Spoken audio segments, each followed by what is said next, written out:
Well,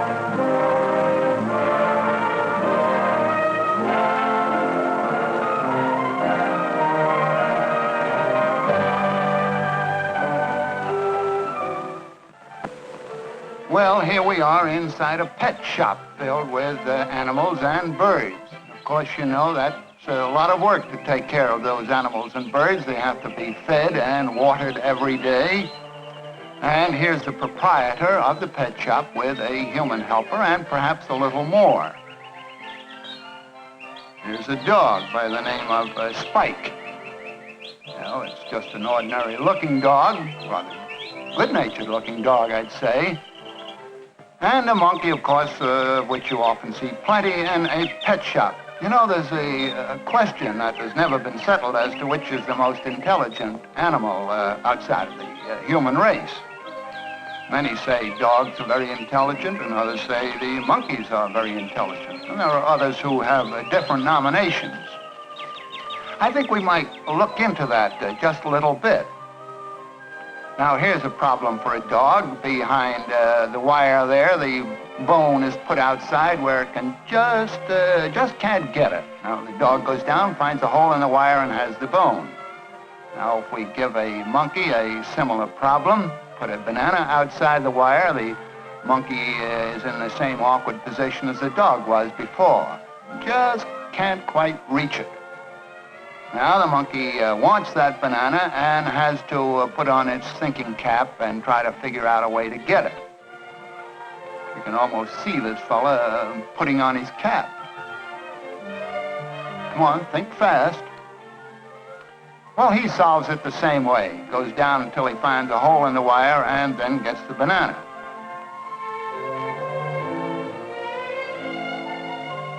Oh, here's an animal that many think is perhaps the most intelligent of all outside the human race. That's a chimpanzee. And here are 3 bowls and half a pear. Well, the chimp likes pears, and we tease him with it and then put it under the middle bowl. Well, the chimp saw that. He'd like to get at it, but he's led away by his keeper, looking back regretfully over his shoulder. Now, while he's gone, we take away the pear and put a piece of crumpled paper under the bowl. It's a mean trick. In the meanwhile, the keeper tries to take the chimp's mind off that piece of pear.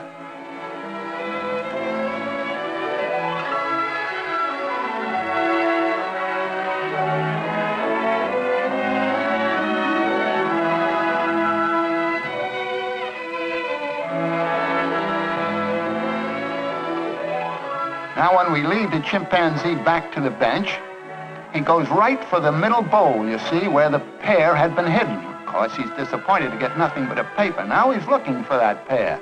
Under the 3 bowls, nothing. He's rather puzzled. He knew there was a pear there somewhere. He saw that man put it there. And he's even turning over the bench. So I'll say that's a pretty intelligent animal.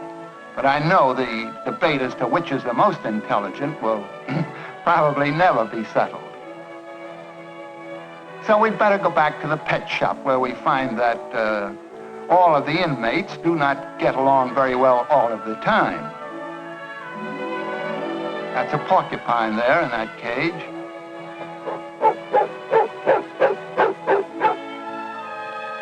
And here is Spike the dog with Jocko the monk, who likes to ride on Spike's back as a jockey at times.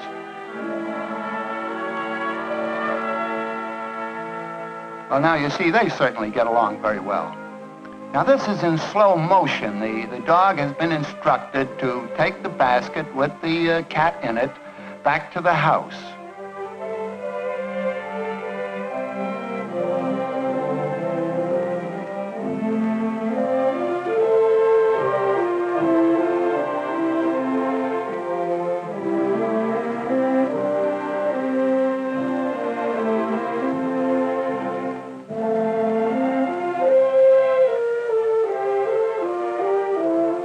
Well, it was quite a job to get the cat settled down in the basket, but you can see that the dog is carrying out his instructions.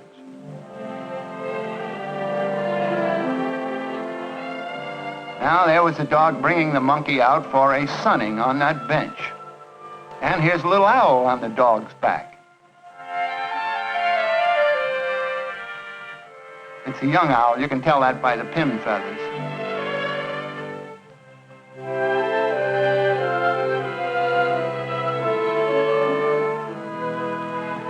Now Spike the dog brings a banana out to the monkey. I think it must be to put him in good humor because most of us are in good humor after we've had a good meal.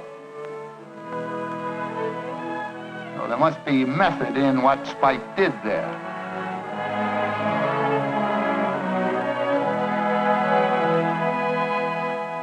Oh, I see. He's bringing the owl out for a sunning on the same bench.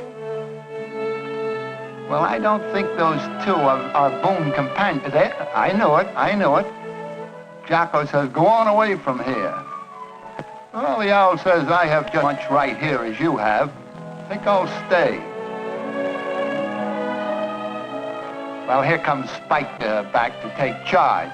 Ball them both out and tell them to keep the peace. He's the policeman there.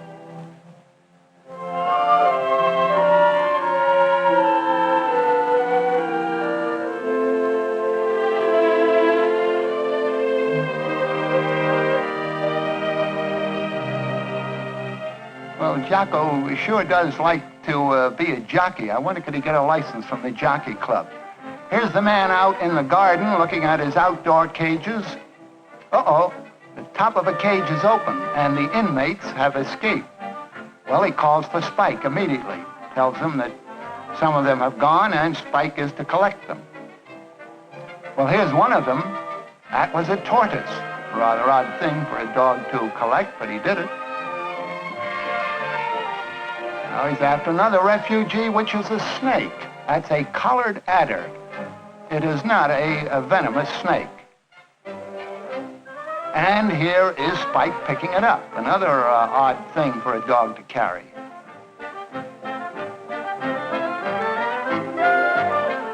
Well, there's still something missing from the collection. And Spike is sent out again.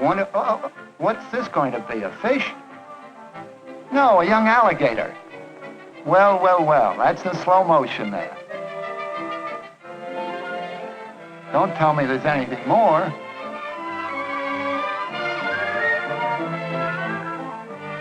Uh-oh, it's a toad on a stone there.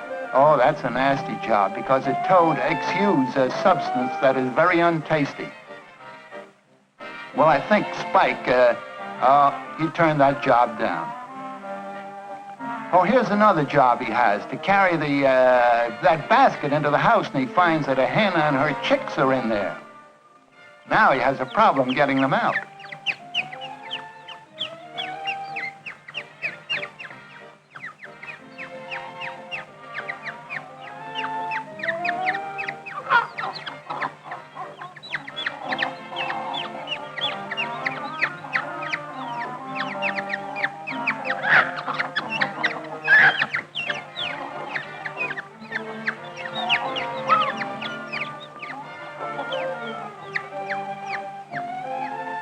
Well, he did get them out without any harm to the hen or chicks, and he carried out his instructions.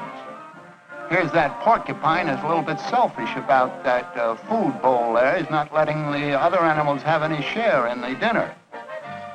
So Spike takes his bone off by himself. But even there, his monkey friend won't let him alone. Now, you know, it's supposed to be dangerous to interfere with a dog when it's feeding, but here you see, this dog has been trained to do things that are foreign to its habits and instincts. And when it can be trained that well, I'll say the dog is an intelligent and helpful animal. But I'm not going to take sides in the big debate as to which is the most intelligent of all animals outside of the human race. I just say that what we have seen proves that if you treat a dog kindly, you can get a great deal of help from it.